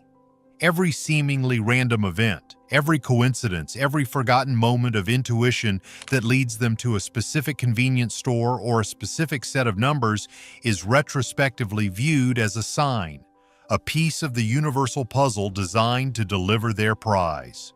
This is confirmation bias, filtering reality to support a pre-existing belief. But what about the actual winning numbers? Let's look at the stories of others who swear this mental reprogramming was the true winning ticket. The narrative of the LOA winner is always consistent: a period of intense financial pressure followed by a sudden total psychological shift and then the inevitable life-changing payoff. In 1999, Timothy Schultz was a young man in Iowa, not wealthy but also not desperate. What he was curious. He had picked up a book written by Florence Scovel Shinn, an early proponent of prosperity theology, and another Low-A text titled Think and Grow Rich by Napoleon Hill. Timothy was so engrossed in the philosophy that he was reportedly reading these books in a bookstore when the MegaMillions jackpot started swelling. He began to apply the principles, acting as if he was already successful, focusing his energy and maintaining an unwavering positive state. Then one day he was in a convenience store. He was drawn to the numbers, not numbers on the lottery ticket, but the sheer abundance of the number display board showing the massive jackpot. He bought a ticket. Just days later, Timothy won a staggering $28 million Powerball jackpot. In the years following his win, Timothy became one of the most eloquent and public proponents of the idea that mindset was critical. He didn't just attribute his win to luck, he attributed it to preparedness. His mind, he argues, had been prepared to receive that level of abundance. He became an author and podcaster, dedicating his new platform to studying the strange overlap between luck, success, and human psychology. Unlike many winners who immediately implode, Timothy has maintained a stable, wealthy, and focused life, often using his story to testify to the power of deliberate thought. What was it like to wake up? $29 million, by the way, that's a lot. It's not $1 billion, it's a lot of money. What was it like to know, oh my God, I don't have to worry about money again as long as I'm not, blowing it on stupid stuff? Oh, it's extremely, extremely surreal. I mean, your life can turn on its head in an instant. And for me, I was just struggling, working 40 to 60 hours a week at a gas station, trying to put myself through college. And then all of a sudden, at the age of 21, just my life just took a different path. Did you finish college, Timothy? Can I ask that? Absolutely. Absolutely. The low A isn't always about complex, years-long visualization rituals. Sometimes it's about a single, unshakable conviction. Pearlie Mae Smith was a working-class woman in California who, like many, played the lottery sporadically. But one day, she felt something click. After reading about the law of attraction, she began to experience a powerful, almost religious inner certainty that she was going to win. She didn't just hope to win, she claimed she knew it. She would visualize the winning moment, not just the money, but the feeling of having the financial stress completely lifted from her shoulders. In 2007, she purchased a $1 scratcher ticket while getting gasoline. The initial scratching didn't reveal the massive prize, but a nagging feeling urged her to keep scratching. Underneath the final panel, the number revealed was $4.2 million. Smith's narrative highlights the belief step of the LOA process. It was like an affirmation from God, because we each have dreams that we want to fulfill in this life and do for our community and do for each other and our families. And it was like, well, we have been funded to do that. And that's what we're going to do, work in our communities and work in our family. The winners, who credit their success to manifestation, often say that the moment they stopped hoping and started knowing, the results became inevitable. Their mental state shifted from one of wanting to one of ownership. This subtle, powerful psychological reframe is arguably the true mechanism of the law of attraction. While not a lottery win, no discussion of LOA and monetary manifestation is complete without the story of Jim Carrey. Carrey's story is often cited by LOA proponents as definitive proof because it happened before he was a star. In 1990, Carrey was a struggling stand-up comedian driving a beat-up Toyota Camry, living in what he described as poverty.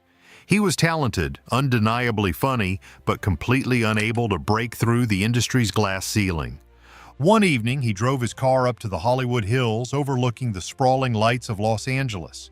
He sat in his car and wrote himself a check. The date was Thanksgiving 1995, 5 years in the future.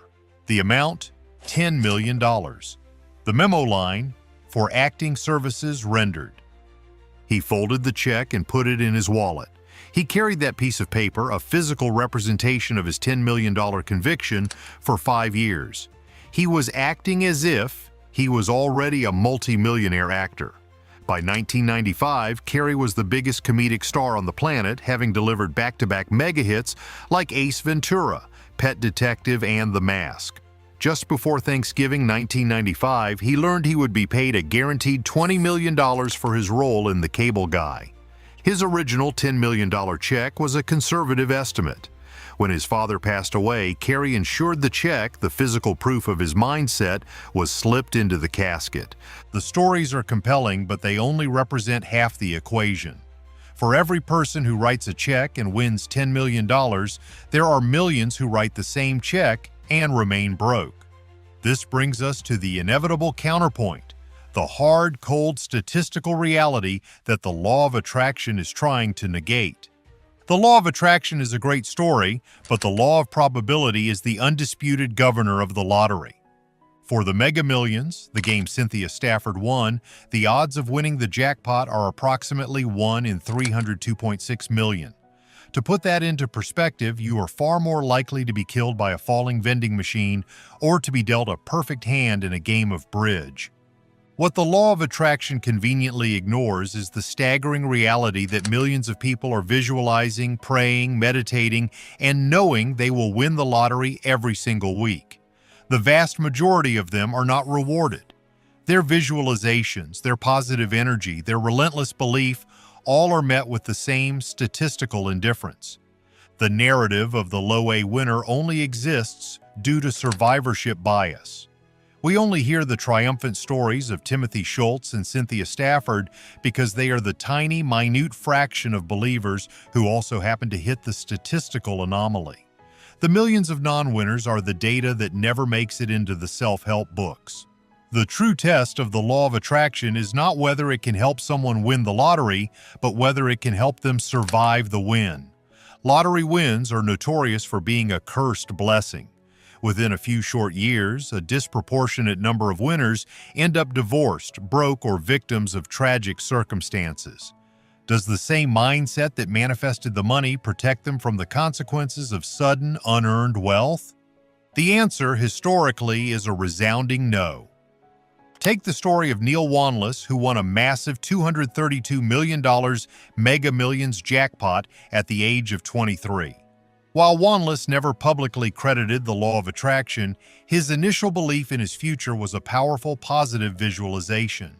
He was a young man with a new family, dreaming of a better life. The money came, but his life quickly deteriorated. His marriage fell apart, his spending spiraled, and the small-town stability he craved vanished. In 2022, he died under suspicious circumstances, his fortune almost completely gone. His case is a cautionary tale of how the psychology of wealth management is far more critical than the psychology of acquisition. The law of attraction at its core is focused on getting. It says little about keeping, managing, or adapting to the profound and destabilizing shock of extreme, unearned financial freedom. The winners who survive and thrive, like Timothy Schultz and Cynthia Stafford, don't just continue to believe in the law of attraction, they adopt a secondary, more realistic philosophy: discipline and responsibility. Schultz spent years managing his finances, investing wisely, and treating his winnings not as a gift from the universe but as a massive responsibility. Stafford likewise used her winnings to fund her long-stalled career aspirations in music, channeling the same focused energy she used to visualize the win into creating a sustainable, productive post-lottery life. The law of attraction, therefore, might be the psychological engine that helps a person buy the right ticket at the right time. It encourages a positive, goal-oriented mindset that makes the person look for opportunities and act decisively. But it is the discipline and emotional maturity that saves them from the fate of the lottery curse. So, what is the ultimate conclusion? Is the law of attraction a legitimate universal force, or merely a sophisticated form of motivated reasoning? The truth, as is often the case, lies somewhere in the murky middle. From a scientific standpoint, the idea that a thought can physically rearrange winning numbers is absurd.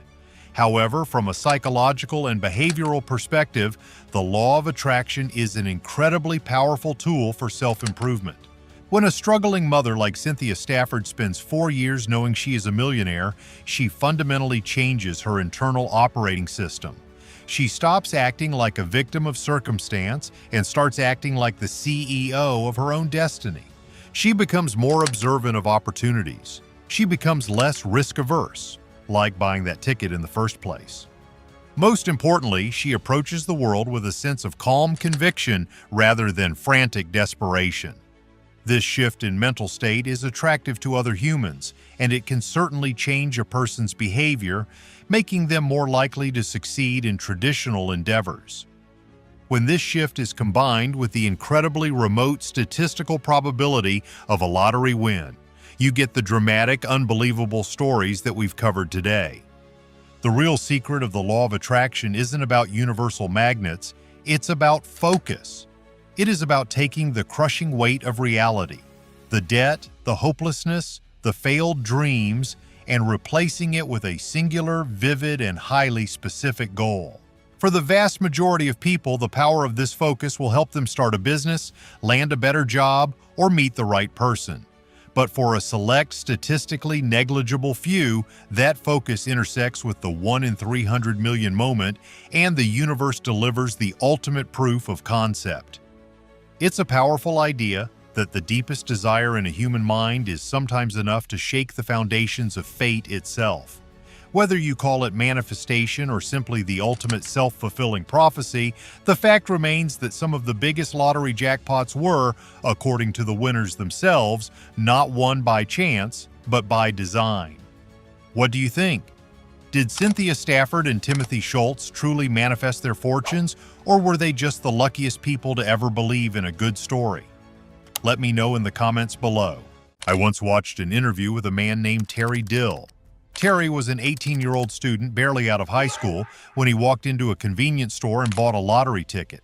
When the numbers were called, Terry wasn't just a winner, he was the youngest person in U.S. history to win a multi-million-dollar jackpot. He was suddenly sitting on $4 million, a colossal sum, especially in the early 90s. He was on the cover of magazines, giving interviews in Hollywood, and being told his life was a fairy tale.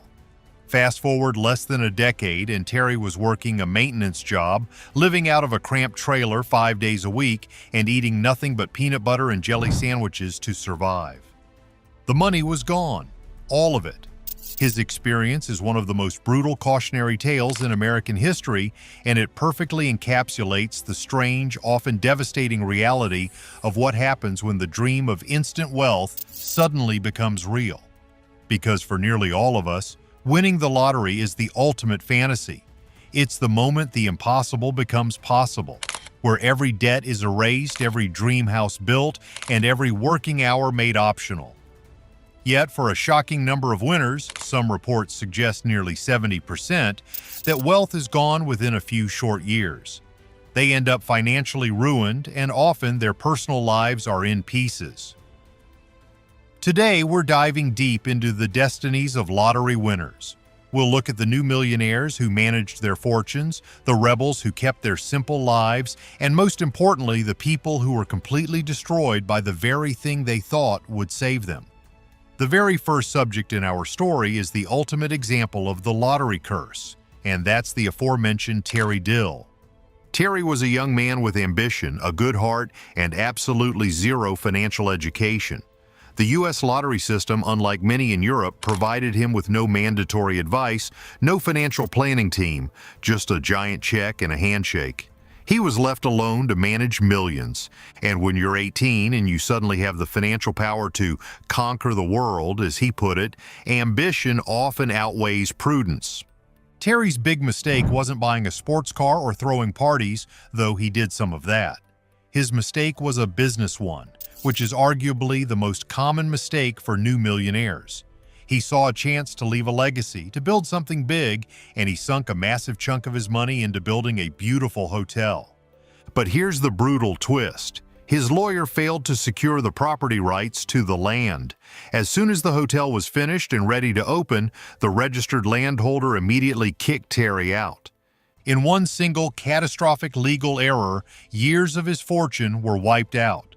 This one failed investment became the catalyst for his ruin. Terry lost the hotel, then lost his savings, and soon he was left with nothing but crippling guilt. He described feeling like a failure to his family and, at his lowest point, even contemplated ending his life. The weight of losing a gift that was supposed to solve all his problems was simply too much to bear. His return to the trailer park, a stark contrast to the mansions and magazine covers, is a tragic metaphor for the volatility of unearned wealth. So losing the money was very, very tough for me. It was really hard to go on, to look my family in the eye knowing that I'd let him down. So there was a lot of guilt, and I think the guilt is really why I thought so seriously about ending my life. Terry's downfall is a classic example of what happens when enormous wealth collides with two major American realities: a lack of legal protection and the predatory nature of opportunity. The money doesn't just attract gold diggers, it attracts bad faith business partners, poor advisors, and complex tax liabilities that can sink an amateur in seconds. The story of the lottery is not, however, one of universal ruin.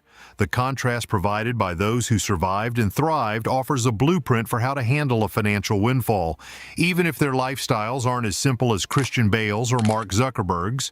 Take the Morrisons, Richard and Mary. They won a colossal $165 million jackpot later in life. We're the Morrisons. And we won $165 million from the lottery. This was a couple who had raised 6 children on a social worker's salary. Their win wasn't a sudden life-disrupting event for an 18-year-old. It was a retirement plan amplified by a factor of 10,000. They immediately bought the gigantic mansion on Long Island, complete with a private chef, marble bathrooms, and a personal golf simulator. They indulge in $200 bottles of champagne and chauffeur-driven limo shopping trips. By all appearances, they are living the stereotypical, over-the-top millionaire life. But look closer, and you see the discipline that saved them. Mary set a strict, non-negotiable budget for her personal spending, $25,000 per month.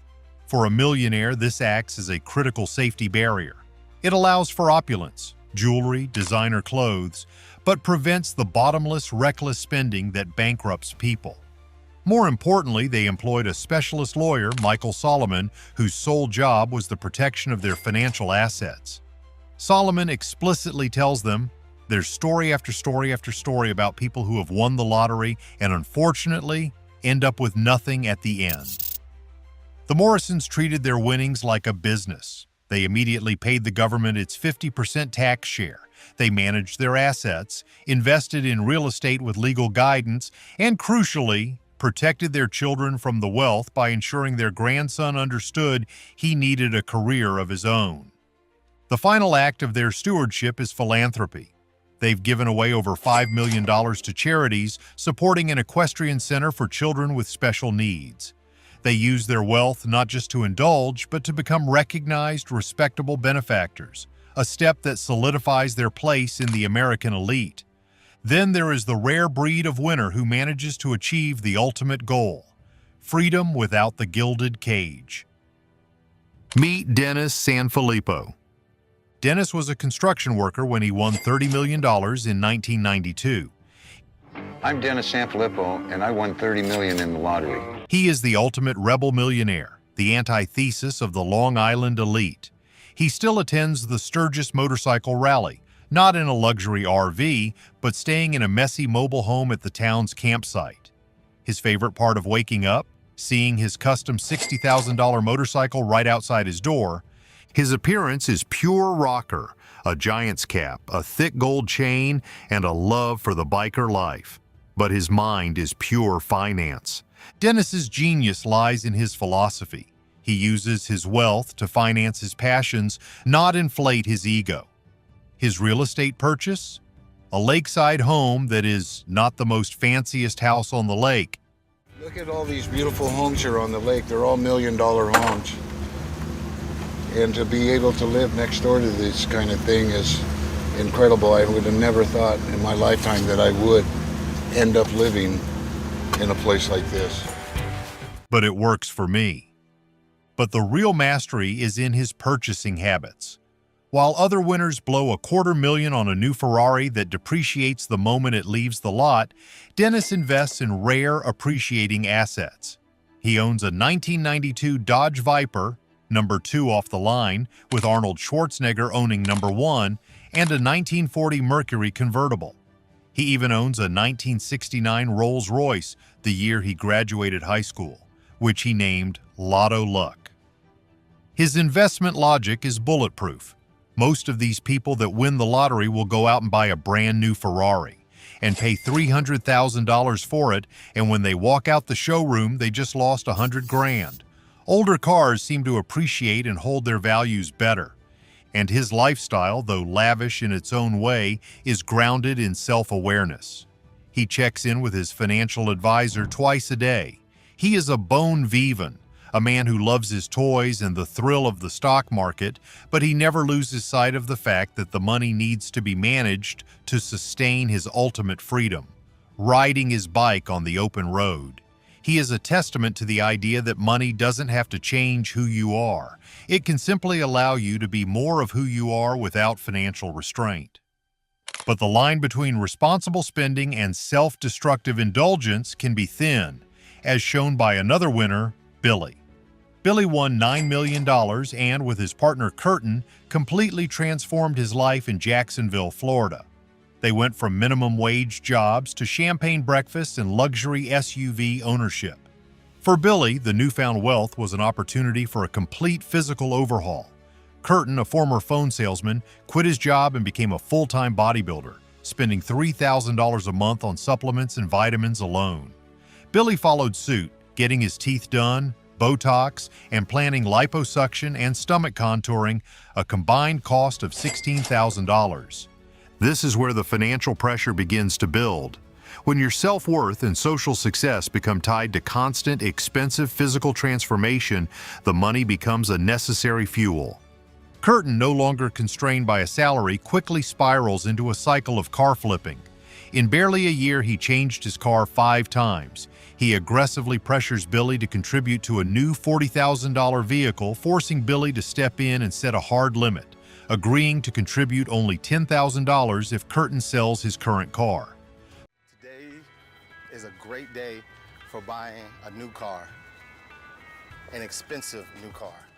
The true cost is revealed in the sheer volume of handouts. Billy has already given Curtin nearly $350,000. The scene is fraught with the ultimate question: is this relationship real, or is it poisoned by the money? Curtin attempts to reassure Billy, "I would love you if you didn't have any money at all." But the constant escalating demands for new cars, designer bags, $2,200 for a man bag, and aesthetic surgeries paint a picture of a love story where financial entitlement is now a permanent, toxic third partner. Billy, unable to say no to the love of his life, becomes the human ATM and a potential victim of the same financial ruin that befell Terry Dill. The emotional roller coaster of the lottery winner is a direct reflection of America's cultural obsession with the jackpot. In the U.S., the lottery is a national craze. Powerball, MegaMillions. These games command the national conversation, offering jackpots that can climb to $1.6 billion. The winners are celebrated on TV, receiving their giant checks in front of the cameras. The message is clear: the American dream is one ticket away. This is a stark contrast to places like Alabama, one of the 6 states where the lottery is banned on moral and religious grounds. Conservative figures like Joseph Godfrey preach against it, calling it a false god. In Isaiah 65, verse 11, God is condemning the people who furnish a drink offering for many, which is the god of fortune or luck. And so the lottery is a false god. It's an idol that leads to the destruction of families. Gambling, once you let it come in, it's just going to keep expanding. And so when it does, you're going to see devastation. You're going to see families that are destroyed, lives that are destroyed, and you're going to suffer the consequences. You're going to pay for that decision. Yet the desire for the dream is so strong that people like Chris, a car salesman, will drive 60 to 70 miles round trip every week, spending $8 on gas and waiting in line just to spend $20 on tickets in a neighboring legal state like Florida. They call this paying to play. And the money, hundreds of millions of dollars annually flowing out of anti-lottery states, is a colossal loss of revenue that could fund education and public programs. The lottery, in this sense, is an economic tool for the states that host it. But the question remains, is the dream a lie? The answer statistically is brutal. While the exact numbers vary wildly, from 33% to as high as 70%, the consensus among financial planners is that a staggering number of lottery winners end up financially ruined. They are statistically more likely to declare bankruptcy within 3 to 5 years than the average American. Why? The reasons are universal and deadly. Sudden generosity. They give huge, non-tax protected sums to friends and family, burning through the cash and incurring massive tax liabilities. Bad advice. They invest in complex or predatory ventures like Terry's Hotel. Lifestyle inflation. They buy the private jet, the mansion, and the entire wardrobe, creating permanent, unsupportable overheads. Taxes. They fail to budget for the monstrous tax bill on their cash lump sum, leaving them with no choice but to file for bankruptcy when the IRS comes knocking. The ultimate tragedy of the lottery is not that so many people fail to win, but that so many people fail after they do. The lives of Richard and Mary Morrison with their measured, professional management and Dennis Sanfilippo with his disciplined, unconventional lifestyle are the rare exceptions. They understood that the lottery doesn't grant financial competence, it simply buys a new set of problems with much higher stakes. For the rest, the money became a destructive, overwhelming force. For Terry Dill, it was the crushing guilt of an opportunity lost. For Billy, it was the corrosive strain on his relationship. For the vast majority, the money was a time bomb of complexity, ego, and predatory opportunism.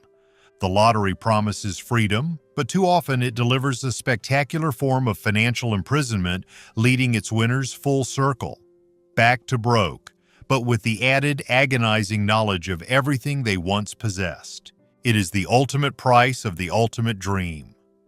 What other cautionary tales of people who gained and then lost immense fortunes should I cover next? Here are the life-altering, non-negotiable rules every Powerball winner is forced to follow. Find out the shocking state that legally owns your winning ticket the second you buy it. You just saw the numbers flash on screen. Your heart is pounding. That ticket in your hand is worth hundreds of millions. Your brain is already spending it on private jets, a mansion, and never working another day in your life. But pump the brakes. Winning the Powerball isn't just a financial event, it's a legal and psychological tsunami. The lottery system is designed to protect itself, and if you don't know the rules, that dream can turn into a nightmare faster than you can say bankruptcy. Watch on to see 10 strict rules Powerball winners have to follow. Number 10. Don't lose your ticket. It's not actually yours yet.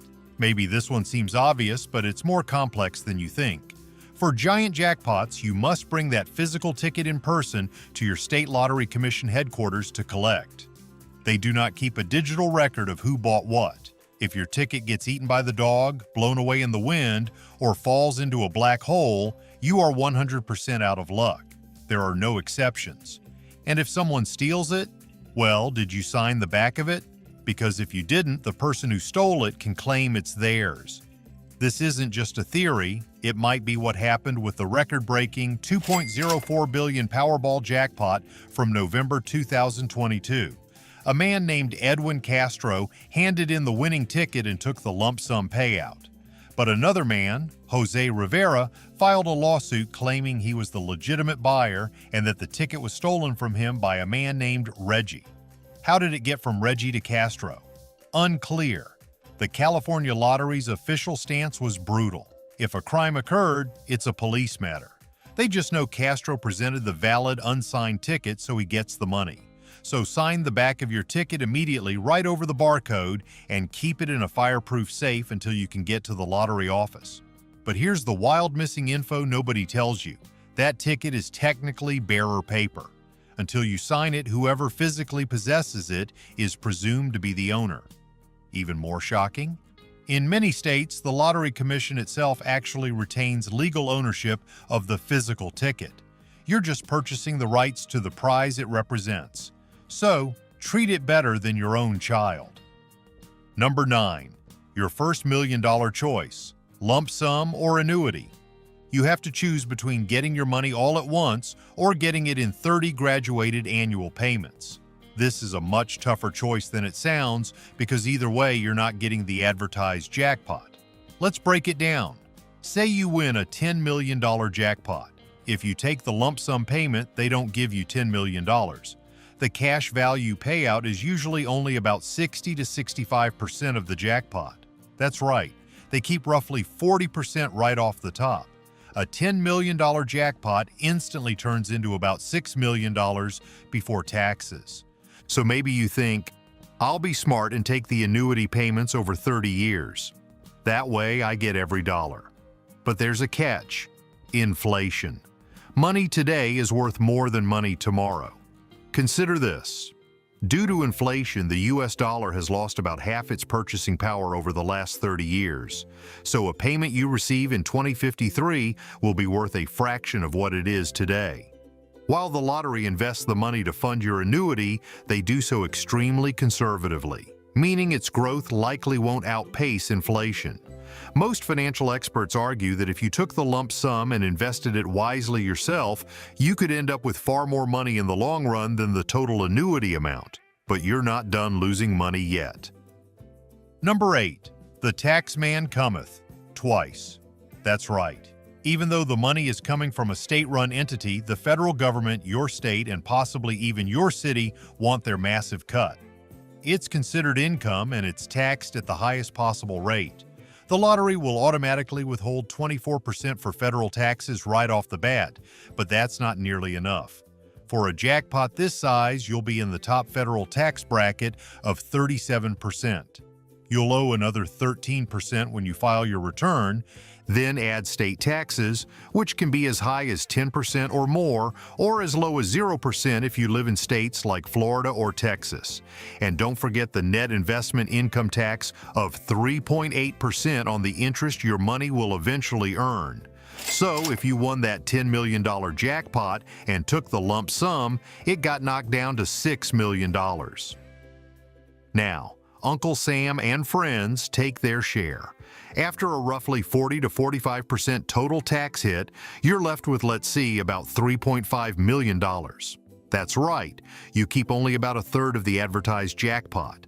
And don't even think about skipping the taxes. The IRS knows exactly how much you won. Number 7, hire your financial avengers immediately.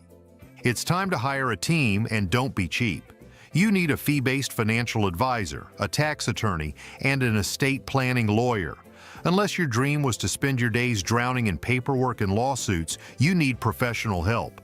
Want to hear a terrifying statistic? Nearly 1/3 of lottery jackpot winners end up declaring bankruptcy. You need an advisor to help you manage and invest the money wisely. You need a tax attorney because every major purchase or gift will have complex tax implications. And you need a lawyer because you will get sued. When people hear you hit the jackpot, everyone comes out of the woodwork with their hand out, including family and friends. You need a lawyer from a large, reputable national firm, not your cousin Vinny who does real estate closings, because it might be your family who sues you. Take the case of Bud Post. He won $16.2 million in the Pennsylvania lottery in 1988. His ex-girlfriend sued him, claiming he had promised to share the winnings. His own brother was arrested for hiring a hitman to kill him, hoping to inherit the money. Post was sued multiple times, ended up in jail for firing a gun over the head of a bill collector, and died broke. A good legal team is your first and best investment. Number 6, you must claim your prize in the state you played in. This sounds obvious, but it has hidden consequences. You can't buy a ticket in New York, then move to Florida to claim it because Florida has no state income tax. You must go back to the state where you purchased the ticket to collect your prize. And you're subject to that state's tax laws and rules on anonymity. This rule prevents winner shopping, but also locks you into the specific legal framework of the state where you played, for better or worse. Number 5. Your identity is, usually, not your own. In most states, the lottery has to publicly announce your full name, your hometown, and the amount you won. They do this to prove the lottery is legitimate and that real people are winning. It's fantastic free publicity. But for the winner, it's a nightmare. It puts a giant target on your back. Lottery winners are significantly more likely to be victims of kidnapping, robbery, fraud, and even murder. Like Abraham Shakespeare, who won a $30 million jackpot in Florida in 2006. He was notoriously bad with money and trusted the wrong people. In 2009, he was murdered by a woman who had befriended him to manage his finances. His body was found under a slab of concrete. Thankfully, this horror story has led to change. Currently, 17 states plus the U.S. Virgin Islands allow winners to claim their prize anonymously. Arizona, Delaware, Georgia, Illinois, Kansas, Maryland, Minnesota, Mississippi, Montana, New Jersey, North Dakota, Ohio, South Carolina, Texas, Virginia, West Virginia, and Wyoming. Some states, like Colorado, allow trusts to claim the prize, effectively granting anonymity. Number 4, the anonymous trust loophole. If you live in a state that doesn't automatically allow anonymity, this is where that fancy lawyer becomes worth every penny. The law in most states says the entity that claims the prize must be publicly named. That entity doesn't have to be you. Your attorney can set up a trust or a limited liability company, LLC, before you claim the prize. The trust can be named something bland, like the Smith Family Trust. Then, the trust claims the prize. The public record shows the Smith Family Trust won the money, and your personal name is shielded. It adds a crucial layer of privacy and protection between you and every scam artist, long-lost relative, and nefarious person on the planet. However, some states, like California, are very strict and require the name of the actual winner to be disclosed, making this loophole wu-xiao. Number 3, get umbrella insurance. Now, no, this isn't insurance for your patio furniture. Umbrella insurance is extra liability insurance that kicks in when the limits of your home or auto insurance are exhausted. Suddenly, you are a multi-millionaire giant target for lawsuits. If someone slips and falls on your new mansion's driveway, they're not just suing for medical bills, they're suing the wealthy lottery winner for emotional distress and everything they can get. A $1 to $5 million umbrella policy is a relatively cheap way to protect your new fortune from being wiped out by a single lawsuit. It won't stop people from suing you, but it will prevent them from taking everything you have. Number 2, the Do Not Touch Foundation. The key to staying wealthy for life isn't spending, it's preserving. The wisest move you can make is to take a huge chunk of your after-tax winnings, say 50% or more, and lock it away in a conservative, diversified portfolio of index funds and bonds. This is your get-out-of-jail-free card. This money is not for a new yacht, it's your financial foundation. You live off the returns of this investment. A safe 4% annual return on a $50 million investment is $2 million a year, without ever touching the principal. This creates generational wealth and ensures you never become a cautionary tale. This rule is what separates the wise winners from the bankrupt ones. Number 1, money magnifies who you already are. This is the most important rule of all. Don't expect a giant pile of cash to solve all your problems.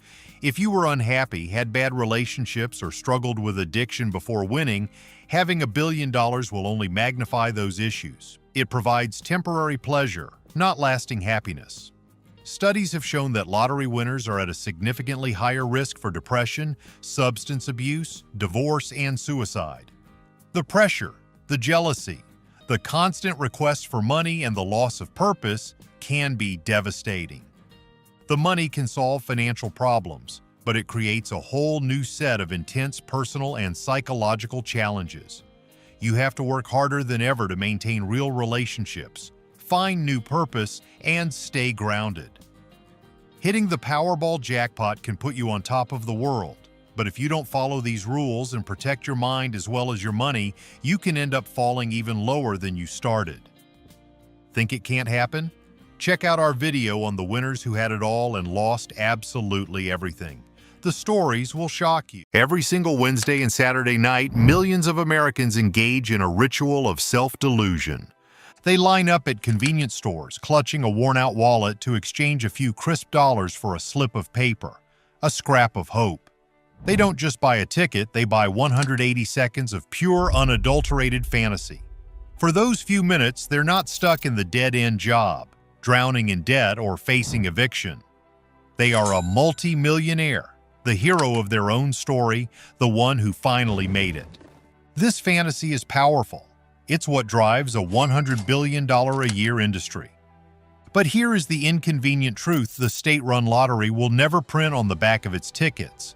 The lottery is not a game of chance, it is a tax on despair. It is a cynical, state-sponsored machine that operates with the full permission of the government, disguised as a philanthropic venture designed to fund schools and pave roads. A third largest prize in the game's history, but have you ever wondered where the money goes when you buy a ticket? Here's Rachel Wolf with the answer. They say it only takes $2 in a dream, but when you buy that Powerball or MegaMillions ticket, where do your $2 actually go? Here's the answer. California Lottery says for every dollar spent, 95 cents goes back into the community, and for every $2 Powerball ticket, about 80 cents goes to public schools. But why does the California Lottery fund education? Well, because you decided that back in 1984. That's when voters approved the California State Lottery Act. So are there rules on how to spend the cash? Not really. It's up to the discretion of each school on how to use the money. How much do schools get? When it comes to K-12 schools and community colleges, it depends on daily attendance. For higher education, it comes down to how many students are enrolled full-time. While we can't tell you the winning numbers, we can tell you where the money goes. The system is rigged, Not in the sense that the balls are weighted, but in the sense that the very structure is designed to extract maximum capital from those who can least afford to lose it. The lottery does not solve poverty, it preys on it. This is the story of how the greatest financial dream in America became its worst financial nightmare. It's the story of the winners who went bankrupt, the revenue that never made it to the classroom, and the sophisticated psychological trap designed to keep the poor, poor. To understand the core deceit of the lottery, we have to start with the numbers. The advertised jackpot is a beautiful, enormous number, a seductive quantity of cash guaranteed to change your life. But the truth is buried deep in the infinitesimal chance of actually claiming it. Consider the Powerball, one of America's largest lotteries. The odds of winning the grand prize are roughly 1 in 292.2 million. Think about that for a moment. To contextualize this statistical absurdity, consider the following probabilities. The odds of being killed by a shark in your lifetime? 1 in 3.7 million. The odds of being struck by lightning this year? 1 in 1.2 million. The odds of being dealt a perfect 26 card hand in bridge? 1 in 54 quadrillion. The odds of dating a supermodel? Astronomically slim, but still likely better than 1 in 292 million. Your chance of winning the lottery is so small that if you bought one ticket every week, it would statistically take 5.6 million years to hit the jackpot.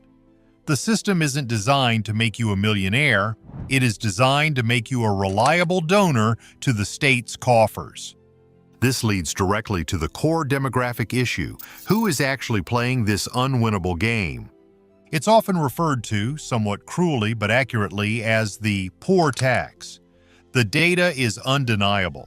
Multiple studies, including one by Duke University, have shown that households earning less than $30,000 per year spend 4 times more on lottery tickets as a percentage of their income than those earning over $70,000.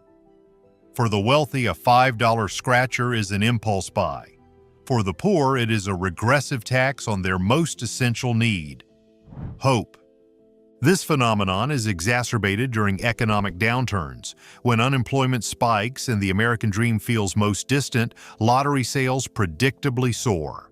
When you have no realistic ladder to climb out of poverty, the lottery becomes the single improbable parachute you cling to. The entire marketing strategy of the Lottery Commission exploits a specific cognitive bias known as the availability heuristic. You never see an advertisement showing 1,000 miserable faces staring at losing tickets. Instead, you see a montage of smiling winners holding oversized checks, followed by the implication, "This could be you." The occasional winner, the 1 in 300 million success story, is broadcast relentlessly, convincing the other 292 million losers that their fantasy is a real possibility. It's a masterful, cynical operation that weaponizes human desperation for state profit. Imagine you have just hit the impossible odds. You hold the winning ticket to a $200 million jackpot. Your problems are over. You are free. The dark irony of the lottery is that for a horrifying number of winners, this moment is not the beginning of financial freedom. It is the beginning of financial and personal ruin. A study by the National Endowment for Financial Education found that roughly 70% of people who receive a large windfall, like a lottery jackpot, will end up broke within a few years. In the world of lottery winners, the rate is often cited as being even higher. They lose it all and often end up worse off than before they won, saddled with new debt, estranged from family, and struggling with addiction or depression. Why does winning the lottery often feel like signing a contract with the devil? Case study: The Fastest Descent. Billy Bob Harrell Jr. Perhaps no story better illustrates the winner's curse than that of Billy Bob Harrell Jr. In 1997, the Assembly of God preacher and former Exxon worker from Texas won $31 million. His life changed overnight, but not in the way he dreamed. Initially, Billy Bob was generous to a fault. He bought houses for family members, paid off debts for friends, and donated to his church. He was a good man who suddenly had too much to give and no ability to say no. Within months, the demands became overwhelming. Relatives, friends, and complete strangers materialized, all with sob stories and hands held out. He became a target, a walking ATM.